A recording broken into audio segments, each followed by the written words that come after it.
Paolo TV.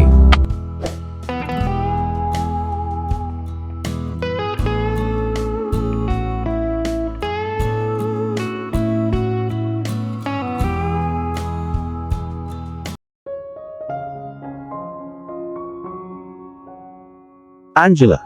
Mahinang bulong ko at pinagmamasdan ng may labis na kasiyahan, habang ang mukha niyang parang manika ay namula sa takot. Ang aking hindi nagpapatawad na mga mata ay tumusok sa kanyang magagandang mga mata na sapat na upang bigyan siya ng mga bangungot. It's been quite a long time. Namiss mo ba ako, dear?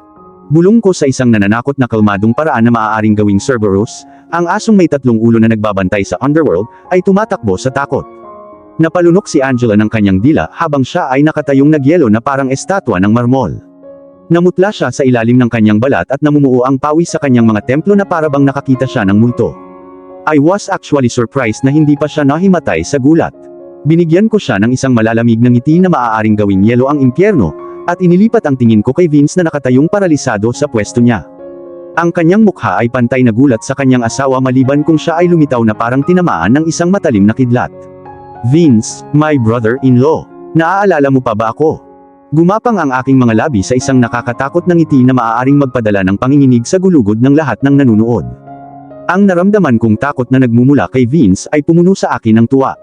Higit pa sa pananakot ang ginawa nila sa akin noon at dapat magpasalamat sila na wala pa akong nagawang kahindik-hindik.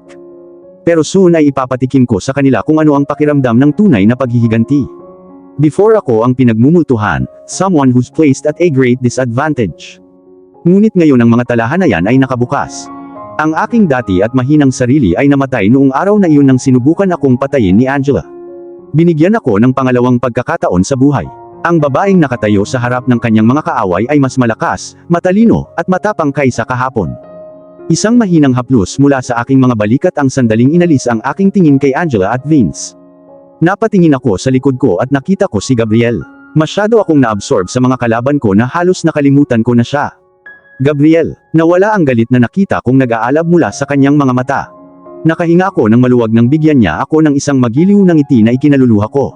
Mabuti na lang at wala akong dapat ipag-alala. Ayos lang ako. Mahina niyang bulong na parabang nabasa niya ang iniisip ko. Don't force yourself na tumugtog ng violin, Gabriel.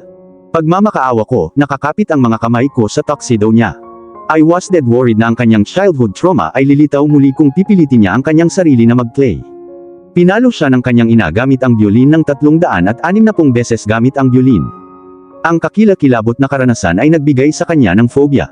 Hindi pa siya nakakahawak ng kahit isang instrumentong pangmusika mula noong araw na iyon, at ang possible outcome pagkatapos niyang tumugtog ng violin ay nagsisimula ng matakot sa akin. I can do this, Monica. Trust me, he whispered, landing a soft kiss on my temples habang nakatingin ang lahat. Desidido siyang gawin ito at wala akong magagawa para pigilan siya. I don't doubt that you could do it, Gabriel. But please allow me the honor to stand behind you while you face your battles. Kahit hindi siya sigurado sa ibig kong sabihin ay tumango lang siya. Siguradong pinagkakatiwalaan niya ako. Ayokong pabayaan siya, kaya naman gagawin ko ang lahat para matulungan siya na ma-overcome yung childhood trauma niya.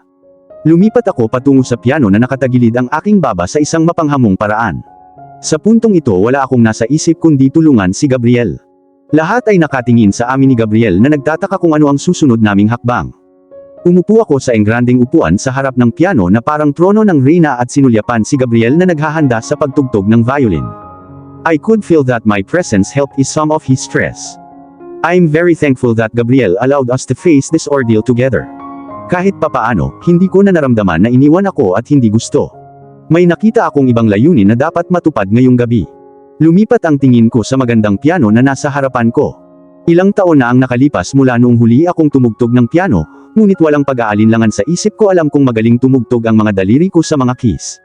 True, I lost my memories but it doesn't mean that I'd lost my talent as well. The notes were not stored in my brain but in my heart where I know na walang makakaalis nito sa akin. It's implanted there so I could keep them forever. Dahan-dahang gumagalaw ang magagaling kong mga daliri sa mga keys na lumilikha ng isang kahangahangang tunog na nagpapikit sa aking mga mata. Parang may sariling isip ang mga daliri ko, nagsimula silang gumalaw laban sa mga keys hanggang sa mapuno ang silid ng nakapapawing pagod na tunog ng piano.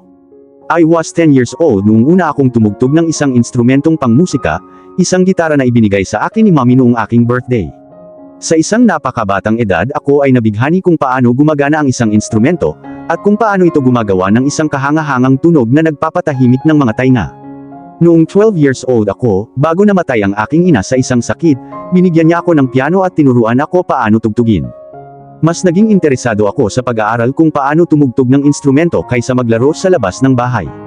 Sa pagbabalik tanaw ngayon, nagpapasalamat ako na naging matalino ako upang magsanay araw-araw at ngayon ay ipinagmamalaki kong ipakita ang aking talento. Kabalintunaan na ang masalimuot na sitwasyong nahanap ko sa aking sarili ay makakatulong sa akin na mabawi ng kaunti ang aking childhood memories.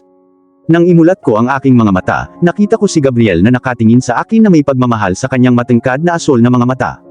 Pumulupot ang kanyang mga labi sa isang magandang ngiti na hindi ko mapigilan. Hindi ko na napigilan ang sarili ko at ngumiti ako pabalik. Nagsimulang kumilos si Gabriel ng may expertise. Itinaas niya ang bow and struck the chord na nagpapahintulot sa sensual sound na makisalamuha sa piano na parang isa sila. Lumambot ang ekspresyon ng mukha niya habang gumagalaw ang mga kamay niya sa violin, mukha siyang ethereal habang nakapikit ang mga mata. Ang madamdaming tunog ng piano na sinamahan ng sensual na tunog ng violin ay napuno ng silid. Nakatayo ang lahat na nakatingin sa amin, nalaglag ang kanilang mga panga sa sahig. Ang performance ay nakaagaw ng puso ng lahat sa loob. Ang iba ay nakikinig na nakapikit habang ang iba naman ay nagpupunas na ng panyo sa gilid ng kanilang mga mata. Para akong nasa langit. Ito ay hindi kapani-paniwalang isipin na ito ay talagang nangyayari. Nagdududa pa nga ako na panaginip lang ito, at magigising na lang ako na mag-isa lang sa loob ng kwarto ko. Pero binigyan ako ni Gabriel ng nakakasilaw ng ngiti. Napakalakas nito kaya natunaw lahat ng pagdududa ko. Napatunayan sa akin na hindi lang ito panaginip. This was the reality, our reality. Hindi ko alam na posible para sa mga tao na makaramdam ng sobrang intimate sa pamamagitan ng musika. Yan ang nararanasan namin ngayon. Parang mas naging matatag ang aming samahan sa pagkakataong ito kumpara sa huling pagkakataon. The piece ended so soon. At naiwan akong nagnanais ng higit pa. Ngunit may mga bagay na sinadya upang tapusin at ang gabing ito ay isa sa mga iyon. Nawala ang tunog ng piano at violin hanggang sa hindi na ito marinig. Dahan-dahan akong tumayo mula sa aking kinauupuan, hinila ang aking palda, at gumawa ng isang eleganteng curtsy sa natulala pa ring mga tao. Nakatitig pa rin sa akin si Angela na parang hindi makapaniwala. Nainsulto siya na nag-backfire ang plano niyang sirain si Gabriel. Tiyak na hindi niya inaasahan ang isang multo na muling lilitaw at sasabotahe sa kanyang masasamang plano. Buhay na buhay ang babaeng inakala niyang multo. Si Vince naman ay hindi pa nakaka-recover. Marahil ay iniisip pa rin niya kung ito ay totoo o isang bangungot lamang. Hindi kinaya ng pride at ego niya na kami na ulit ni Gabriel. Sa lahat ng mga taon na ito ay nagsusumikap siyang sirain ang kanyang kapatid. Sa kasamaang palad, nabigo siya ng husto sa pagkakataong ito. Binigyan ko silang dalawa ng isang nakakamatay na ngiti. Isang ngiti na nagsasabing hindi lang ito ang katapusan kundi ang simula pa lamang. Isang ngiti na nag-declare ng digmaan, isang digmaan na alam kung magwawakas ako bilang isang mananalo. Naramdaman ko ang presensya ni Gabriel sa likod ko. Alam kong nandoon siya nang hindi lumilingon, alam ko lang. Nakapikit man ako at napapaligiran ng 1,000 tao ay malalaman ko pa rin kung nasa malapit siya. Nang lumingon ako sa direksyon niya, sumalubong sa akin ang kumikinang niyang mga mata. Sa sobrang saya niya, lumabas iyon sa katawan niya. Siya ay nagniningning sa pagmamalaki habang nakatingin sa akin. Sa mahabang mabilis na hakbang, narating niya ang gilid ko at hinila ako papasok sa kanyang mga braso sa harap mismo ni Vince at Angela. You made me so proud tonight, Monica. You did a great job. Bulong niya at hinawakan ang mukha ko gamit ang mga palad niya. And you too, Gabriel. You did a amazing job. I am so proud of you. Prove it to me then. Hinimok niya, pinadausdos ang kanyang mga braso sa makitid kong baywang. That moment, nakalimutan kong 500 tao pala ang nanunood sa aming dalawa. That moment, si Gabriel lang ang mahalaga sa akin. Lumapit ako hanggang sa dumikit ang kanyang matigas at matipunong dibdib sa aking dibdib. Lumipad ang mga daliri ko sa leeg niya para ilapit ang mukha niya sa mukha ko. I will show you then, my king. It would be my pleasure. I replied and kissed him deep, oblivious of the fact na pinagtitinginan kami. Narinig ko ang biglang paghinga ni Angela, pero hindi ako nagpahalata. Ang mahalaga ay dumikit ang labi ni Gabriel sa labi ko. Malumanay ang halik noong una, ngunit unti-unting lamalalim. Before I knew it, we were engaged in a erotic French kiss in the middle of the crowd. Hindi ko nakitang umalis sina Angela at Vince pero nang matapos ang kiss ay wala na ang dalawa. Marahil ay hindi na nila kinaya ang eksena. Pinatunayan lang na bitter pa rin sila. Kung ang mga tao ay hindi sumabog sa isang buong palakpakan, hindi namin hahayaan ang isa't isa. Nang maghiwalay ang mga labi namin, pareho kaming naghahabol ng hininga. Nagpapalakpakan pa ang mga bisita habang ang mga salita ni Gabriel ay nalunod sa ingay. He was trying to tell me something pero hindi ko marinig ng tama. Hinawakan ni Gabriel ang mga pulso ko at nilapit sa tenga ko. Let's run together. Hinila niya ang mga pulso ko at tumakbo kami palayo sa kaguluhan. Sumunod ako sa likod niya habang tumatakbo siya papunta sa hagdan bago pa man may makasunod sa likod namin. Napakasarap sa pakiramdam na gugulin ang masayang gabing ito kasama siya. Bago ako pumunta dito, akala ko matatalo na ako sa boredom bago matapos ang party, pero parang nagkamali ako. Sa ngayon, ito na ang pinakamasayang gabi sa buhay ko. Kumakabog pa rin ang puso ko nang makarating kami sa ikalawang palapag. Nagpatuloy kami sa pagtakbo sa tila walang katapusang mga pasilyo, ang tunog ng aming nagmamadaling mga yabag ay umalangaw-ngaw sa aming likuran. Sobrang swerte namin na kami lang ang nasa loob ng second floor. Ang lahat ng mga bisita ay nasa ibaba pa rin sa silid kung saan isinasagawa ang party. Nang akala ko ay tuluyan na kaming tatakbo, sa wakas ay nahanap na ni Gabriel ang aming silid. Kinapa niya ang susi ng kwarto sa loob ng kanyang bulsa at dali-daling ipinasok ang susi. May mahinang pag-click. Piniit ni Gabriel ang knob at itinulak yun. Pinayagan niya muna akong makapasok bago siya sumunod sa loob at isinara ang pinto sa likod niya. Umupo ako sa paanan ng kama, kumakabog ang dibdib ko. Pakiramdam ko ay tatakbo ako ng mahabang milya kapag malayo lang ang takbo namin. Sa kabila ng pagod, hindi ko maalis sa isip ko ang katotohanang nasiyahan ako sa kilig sa aming maikling pakikipagsapalaran. Lumipat si Gabriel sa kama at umupo sa tabi ko. Pilit din niyang hinahabol ang kanyang paghinga. Sa wakas, nang tuluyan na kaming makabawi, nagtama ang aming mga mata at pareho kaming napahagalpak sa malutong na tawa. Hinubad ko ang scarlet ball gown, pinagmasdan ko itong bumagsak sa tile floor na may kaluskus bago dahan-dahang umakyat sa tub, at binasa ang katawan ko ng mabangong milk bath. Ang aking mahaba at inky black na buhok ay umaagos sa sahig na parang talon habang ako ay nakahiga doon na nakapikit, ninanamnam ang masarap na init na bumabalot sa aking buong katawan. Sa ikalabing pagkakataon, isinasa isip ko ang aking mga plano. Nang mas satisfied ako, ngumiti ako sa sarili ko at nagsimulang magpahinga. Iniisip ko kung ano ang magiging reaksyon ni Gabriel pagkatapos kong sabihin sa kanya ang tungkol sa favor ko. Papayag ba siya o tatanggihan niya ang offer ko? O baka iisipin niyang nauntog ko ang ulo ko or else sasabihin niyang nasisiraan ako ng bait. Maiintindihan ko talaga kung hindi siya papayag. Pagkatapos ng lahat, ito ang inaasahan kong gawin niya. Pero sa kabila ng lahat, gusto ko pa ring subukan kung may makukuha akong ibang sagot mula sa kanya. Baka sumuko siya sa alindog ko at pumayag na ibigay sa akin ang hinihingi kong pabor. Naagaw ng atensyon ko ang mga talulot ng pulang rosas at sinandok ko ito gamit ang kaliwang palad ko, ang malambot at masela nito, saglit na nagpapaalala sa dati kong marupok na sarili na walang awang dinurog ni Vince at Angela. Kung hindi dahil kay Gabriel, hinding-hindi ako magkakaroon ng lakas ng loob na makipagkita sa dati kong kaaway. Nang makalabas ako mula sa bathtub ay dumikit sa aking balat ang matamis na bango ng mga petals ng rosas. Ginamit ko ang tuwalya na nakasabit sa rack para matuyo ang katawan ko. Nang matapos ako, sinuot ko ang lace nighties at pinagmasdan ang refleksyon ko sa salamin. Kumalat ang init sa pisngi ko nang mapagtanto ko ang itsura ko. Geez, alam kong sexy ang kakarampot na damit pero hindi ko akalain na magiging ganito kabulgar. Ang see-through na tela ay walang itinatago sa imahinasyon. Halos makita ang pinkish buds ng dibdib ko sa ilalim nito.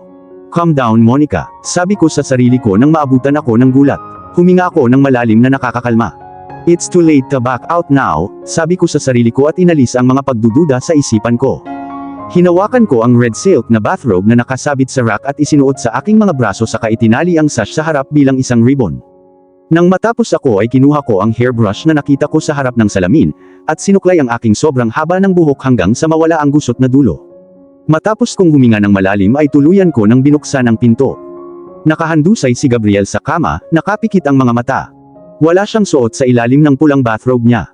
Mukha siyang kalmado, halos malaanghel habang natutulog. Napalunok ako ng mariin habang pinagmamasdan siya. Lumipat ang tingin ko sa glass table at nakakita ng isang bote ng vintage wine. Sa tabi ng alak, nakatayo ang isang pares ng baso ng alak. Gabriel. Walang tugon. I wonder kung nakatulog ba siya habang nasa loob ako ng banyo. Mabagal at maingat akong naglakad patungo sa kama para hindi siya magising. Pagod na siguro si Gabriel. Ayokong istorbohin siya. Dahan-dahan akong umakyat sa ibabaw ng kama at tinitigan ang kanyang makapigil hiningang gwapong mukha. Gusto kong ilibot ng mga daliri ko ang kinas ng pisngi niya, pero natatakot akong magising siya. Ang gwapo ni Gabriel habang natutulog. Nagtataka ako kung paano niya nagagawa iyon. Ako naman, ang sama ng tingin ko kapag natutulog ako. Lumapit ako hanggang sa ilang pulgada na lang ang layo ng mukha ko sa mukha niya. Napakasarap sa pakiramdam na pagmasdan siya ng ganito kalapit. Nakatingin ako sa kanya ng tuluyan at hindi ako nakakaramdam ng pagod. Ang kanyang ilong, labi, mata, at pilikmata ay mukhang perpekto. Well, lahat ng tungkol sa kanya ay mukhang perpekto para sa akin. I'm in the midst of watching him when Faith Vienna slipped inside my thoughts. I wonder kung okay lang ang baby ko. Jeez, I miss her already. Napabuntong hininga ko, kinuha ko ang phone ko sa ibabaw ng bedside table at dinial ang number ni Elisa. Sa ikatlong ring, sinagot niya ang telepono. Sorry to disturb you, Liz. Tumawag lang ako para tingnan si Faith Vienna. Hininaan ko ang boses ko para hindi magising si Gabriel na nakahiga sa tabi ko. You don't have to worry about her. Faith is fast asleep now. Sorry, I need to hang up now, Bea. Please enjoy the night with Gabriel. Makahulugang sinabi ni Liz ang huling pangungusap. I was glad na wala siya dito nang makita ang malalim na pamumulan na nabahiran ng pisngi ko. Maraming salamat, Liz. Ibinaba ko na ang tawag at ibinalik ang telepono sa ibabaw ng night table. Sorry, nakatulog ako. Inaantok niyang ungol, kalahating nakapikit ang mga mata. Walang ideya si Gabriel kung paano siya naging sexy ngayon. Isang sigaw ang halos lumabas sa labi ko nang pumulupot ang mga braso ni Gabriel sa bewang ko, at hinila ako palapit sa mainit niyang katawan. Para makasigurado na hindi ako magpupumiglas, ipinatong niya ang binti niya sa ibabaw ng mga hita ko, sa kanya ibinaon ang ilong niya sa dibdib ko kung saan sinipsip niya ang balat at nag-iwan ng pulang marka. The wine, Gabriel, paalala ko sa kanya. Tumango lang siya bilang tugon at niyakap ako ng mas malapit. Damn the wine, mas masarap ka pa sa vintage wine. Ibinaon niya ang kanyang ilong sa baluktot ng aking ulo. Naligo ka ba ng pabango? Ang bango mo, naiinis niyang dagdag. Kinagat ko ang ibabang labi ko. Ano ang magiging reaksyon ko sa papuri na iyon? Gabriel. Yes, love. May itatanong ako sa'yo. Nakahinga ko ng maluwag nang sabihin ko ng malakas ang salita. Anything, love. I would do everything for you. Gusto mo bang maghubad ako? Sinuntok ko siya ng malakas sa balikat. Nagulat ako nang bigla siyang tumawa ng malutong na napuno ng buong kwarto. Jeez, hindi niya ako siniseryoso. Kung ganoon siya, iniisip ko kung siseryosohin pa niya ang hiling ko. It's the reverse, Gabriel. Ako ang maghuhubad. Sa wakas, nakuha nito ang kanyang atensyon. Nanlaki ang mga mata niya at tinignan ako ng may pagtataka. Nagbibiro ka, diba? Dahan-dahan niyang sabi, puro disbelief ang nakasulat sa buong mukha niya. I've never been this serious before, Gabriel. I want you to paint me. Siyempre nakahubad. I'm not Jack, Monica. I don't want to be him. The last time he painted Rose's nude portrait, he died. Kung hindi lang seryoso ang sitwasyon ay humagalpak na ako ng tawa. Inilibot ko ang paningin ko sa langit. I wonder kung nagbibiro siya. Seryoso ako, Gabriel. Well, I don't have materials with me. Walang ganang sabi niya. Hanggang ngayon naniniwala siyang sinusubukan ko siyang asarin. Tinulak ko siya palayo. Umuungol siya bilang protesta, ngunit pinayagan niya akong umalis. Nang dumampi ang mga paa ko sa sahig ay hinila ko ang isang kahon mula sa ilalim ng kama at pilit na ngumiti sa kanya. Huwag kang mag-alala, Gabriel. Dala ko lahat ng materyales na kailangan mo. Iminuwestro ko ang box na may pintura at puting canvas sa loob. Mabilis na binitawan ni Gabriel ang kama. Lahat ng bakas ng katatawanan ay nawala sa kanyang mukha ngayon. Pumwesto siya sa harapan ko, magkahiwalay ang mga paa at nakahalukip-kap ang mga braso sa dibdib. May kakaibang kunot sa kanyang noo. Nanalo ako sa laban na ito. Napagtanto na akin ang tagumpay, binigyan ko siya ng matamis at matagumpay na ngiti. Bloody hell, bumuntong hininga siya na alam niyang wala siyang choice. Kinuha ko ang wine glass at ibinuhos ang laman sa bibig ko. Ang masarap na init ay kumalat sa aking lalamunan, making me feel relaxed. This is it, there's no turning back. I told myself for the umpteenth time habang ginagawa ko ang lahat para hindi pansinin ang mga paru-paro na kumukulo sa loob ng tiyan ko. Hinila ni Gabriel ang cream-colored na sofa sa ilalim ng chandelier para magbigay ng perpektong liwanag. Nang matapos siya, sa wakas ay inangat niya ang ulo niya sa akin at tinungo ang direksyon ko. Kinuha niya ang aking mukha, tinitigan ang aking mga mata ng magiliw at paos na ibinulong ang mga salitang, "Are you ready?" Napalunok ako ng mariin. Natagpuan ko ang aking sarili na nawala sa kaibuturan ng kanyang kaakit-akit na asol na mga mata. Huminga ako ng malalim bago ako sumagot. I think I am. Kinalas ni Gabriel ang sash ng robe ko. Ang kanyang mga daliri ay lumipat sa aking mga balikat upang hilahin ang aking silk robe pababa sa aking mga balikat. Ang makinis na damit ay dumausdo sa aking mga siko hanggang sa bumagsak ito sa sahig. Napabuntong hininga si Gabriel nang lumipat ang kanyang humahangang mga mata sa kakarampot na nightgown na suot ko na walang itinatago sa imahinasyon. Good Lord, you're beautiful.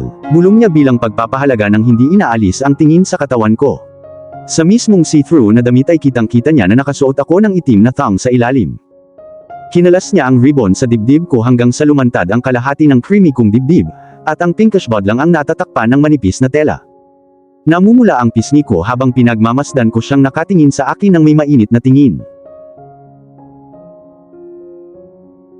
At dito na po, nagtatapos ang part 47 ng ating kwento.